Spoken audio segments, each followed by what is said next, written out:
주님께서 여러분과 함께 마테오가 전한 거룩한 복음입니다. 그때 예수님께서 제자들에게 말씀하시다. 너희는 사람들에게 보이려고 그들 앞에서 의로운 일을 하지 않도록 조심하여라. 그러지 않으면 하늘에 계신 너희 아버지에게서 상을 받지 못한다. 그러므로 네가 자선을 베풀 때에는 위선자들이 사람들에게 칭찬을 받으려고 회당과 거리에서 하듯이 스스로 나팔을 불지 마라. 내가 진실로 너희에게 말한다. 그들은 자기들이 받을 상을 이미 받았다. 네가 자선을 베풀 때에는 오른손이 하는 일을 왼손이 모르게 하여라. 그렇게 하여 네 자선을 숨겨두어라. 그러면 숨은 일도 보시는 네 아버지께서 너에게 갚아주실 것이다. 너희는 기도할 때 위선자들처럼 해서는 안 된다. 그들은 사람들에게 드러내 보이려고 회당과 한길 모퉁이에 서서 기도하기를 좋아한다. 내가 진실로 너희에게 말한다. 그들은 자기들이 받을 상을 이미 받았다. 너는 기도할 때 골방에 들어가 문을 닫은 다음 숨어 계신 네 아버지께 기도하여라. 그러면 숨은 일도 보시는 네 아버지께서 너에게 갚아주실 것이다. 너는 단식할 때 위선자들처럼 침통한 표정을 짓지 마라. 그들은 단식한다는 것을 사람들에게 드러내 보이려고 얼굴을 찌푸린다. 내가 진실로 너희에게 말한다. 그들은 자기들이 받을 상을 이미 받았다. 너는 단식할 때 머리에 기름을 바르고 얼굴을 씻어라.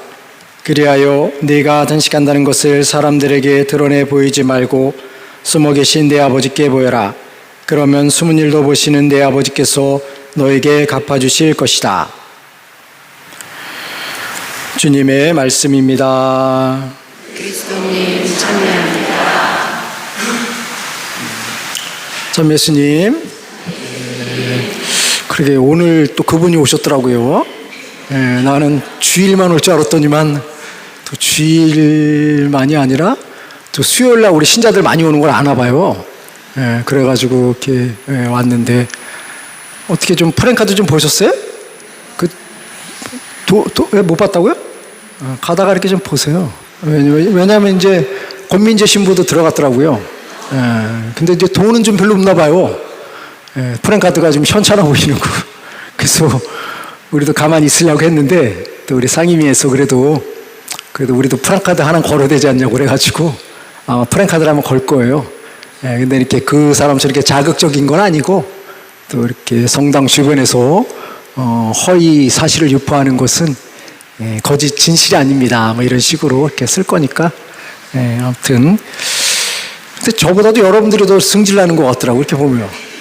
나는 그래도 좀 이렇게 냉정하게 있으려고 그랬는데 몇몇 신자분들은 신부님 그거 그냥 놔두면 어떻게 해요? 뭐 이런 얘기도 하고 그러는데 뭐 어떻게 또 때가 되면 또 이렇게 정리가 되겠죠. 그래서 저도 이제 그걸 보면서 왜 마음이 불편할까 이렇게 생각을 해보니까 여러 가지 이유가 있겠죠.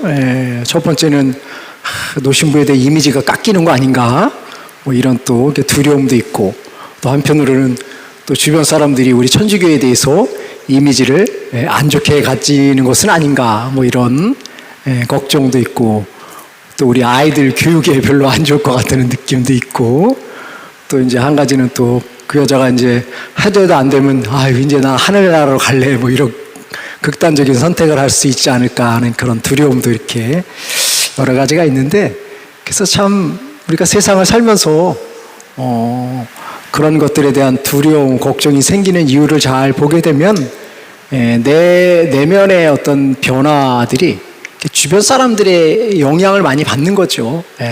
정말 주변 사람들이 별로 관심이 없으면 뭐 신경을 딱 끊을 텐데 주변의 말이나 어떤 표정이나 주변 사람들의 반응이 내 마음에 크게 영향을 이렇게 끼치는 것이 우리들의 모습이라고 생각이 들지요. 그래서 오늘 복음에서도 예수님이 뭐 단식할 때나 자선을 베풀 때나 기도할 때 굳이 다른 사람들에게 좋은 표양을 하고 있다는 것을 드러내려고 보여주려고 하지 말고 모든 것을 알고 계시는 하느님을 향해서 골방에 들어가서 모르는 상태에서 하라 이런 말씀을 하시죠. 하느님은 숨은 일도 보시는 분이기 때문에 하느님께서 더 큰 것을 갚아주신다라고 이야기를 하죠. 결국 우리가 세상을 살면서 우리 눈에 보이는 많은 사람들과의 관계도 중요하지만 보다 더 중요한 것은 눈에 보이지 않는 하느님과의 관계를 어떻게 설정할 것인가 하는 것에 더 포커스를 맞추라고 예수님은 말씀하고 있습니다.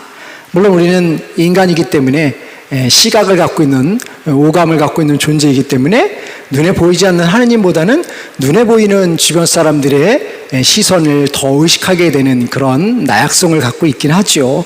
하지만 그럼에도 불구하고 우리가 신앙을 갖고 살아간다는 것은 보이지 않는 하느님을 믿고 보이지 않는 하느님과의 관계를 맺어서 보이지 않는 세상을 추구해 나가는 존재들이기 때문에 우리의 신앙은 세상에 살아가면서도 끊임없이 하늘나라를 향해서 그리고 보이지 않는 하느님을 향해서 나아가려고 노력할 때 우리의 신앙이 더 굳건해지고 견고해지는 것이 아닌가 하는 생각을 합니다. 그래서 눈에 보이는 것만이 모든 것이 아니고 오히려 눈에 보이지 않는 것이 더 크고 아름답고 또 눈에 보이지 않기 때문에 더 희망할 수 있고 더 기대할 수 있다는 사실을 생각하면서 오늘 하루도 우리 눈에 보이지 않지만 그분이 살아계심을 믿고 그분과의 관계를 더 돈독하게 형성해 나가는 하루가 되었으면 좋겠습니다. 잠시 눈을 감고 우리가 어떻게 보이지 않는 하느님과의 깊은 유대를 만들어 나갈 수 있을까 생각해 보겠습니다.